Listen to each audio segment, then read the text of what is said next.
जय हिंद साथियों, मनोज अकेडमी में आपका स्वागत है। आज की वीडियो में हम क्लास 11 के हिंदी पुस्तक जो अंतरा भाग 1 है उसके काव्य खंड के अध्याय 3 जो देव की इसमें जो दूसरी कविता है सपना, आज हम उसकी व्याख्या करेंगे। साथियों, इससे पहले भी मैं देव की जो पहली कविता है हंसी की चोट, उसकी हम व्याख्या पहले करा चुका हूँ। तो आपने वीडियो नहीं देखे हैं तो मैं इस वीडियो के डिस्क्रिप्शन बॉक्स में उसका लिंक डाल दूंगा, वहाँ से आप जाके देख सकते हैं। तो चलिए देर न करते हुए सपना यह जो कविता है उसकी व्याख्या करते हैं। अब देखिए यह कविता है।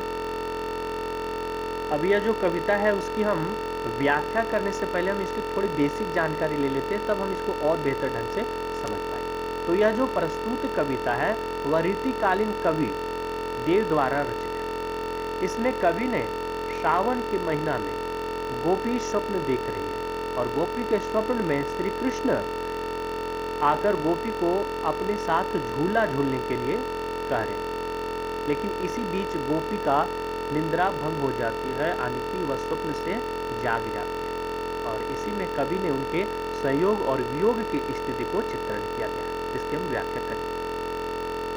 तो देखिए पहला पंक्ति क्या है। पहला पंक्ति है कि झहरी झहरी झीनी बूंद है परती मानो। कह रहे हैं कि वर्षा के ऋतु है और वर्षा के ऋतु में झिमिर झिमिर करके बारीक बूंदे पृथ्वी पर पड़ रही है। तो अगला पंक्ति देखिए क्या है कि गहरी गहरी घटा घेरी है गगन में। कह रहे हैं कि आकाश में घने बादलों की घटाएं घिरकर आ रही है। आगे का पंक्ति देखिए, कहता है कि आनी कहियो श्याम मोसो चलो झूलबे पुआज। कह रहे हैं कि इस सावन के मनमोहक वातावरण में गोपी निंद्रा मग्न हो स्वप्न देख रही है, तो गोपी को श्री कृष्ण आकर झूला झूलने के लिए चलने को कहता है। अब झूला झूलने के लिए जब कहते हैं तो गोपी की स्थिति क्या है देखिए इसमें कि फूली ना समानी भई ऐसी हो मगन में, और यह सुनकर वह आनंद में मग्न हो फूली नहीं समाती।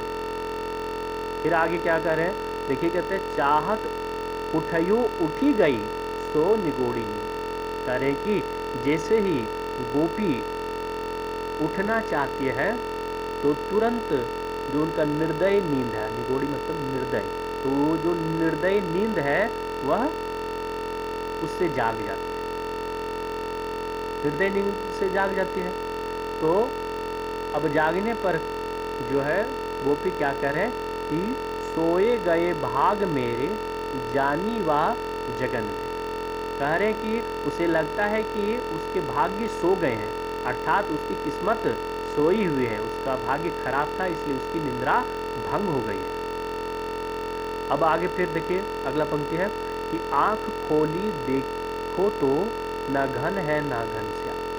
कह रहे कि जैसे ही उसकी आंख खुली तो ना ही बादल दिखाई दिए और ना ही घनश्याम यानी कि कृष्ण। फिर आगे के पंक्ति देखिए, कहते हैं वेई छाई बूंदे मेरे आंसू है दृगन में। कह रहे हैं कि जैसे उसने बादलों से वर्षा की बूंदे को गिरते देखा था, वैसे ही आंसुओं की बूंदे श्री कृष्ण को ना देखकर उसकी आंखों से गिरने लगी। उसका स्वप्न से इस प्रकार जागना उसे कृष्ण से मिलने के सुख से वंचित कर गया, इसलिए वह इस दुख से दुखी होकर आंसू बहाने लगी। तो इस तरह हम इस कविता का व्याख्या करेंगे। साथियों, आपको ये वीडियो कैसा लगा आप हमें कमेंट करके अवश्य बताएं, और अभी तक आपने हमारे चैनल को सब्सक्राइब नहीं किए हैं तो कृपया सब्सक्राइब अवश्य कर लीजिएगा। आपका बहुत बहुत धन्यवाद।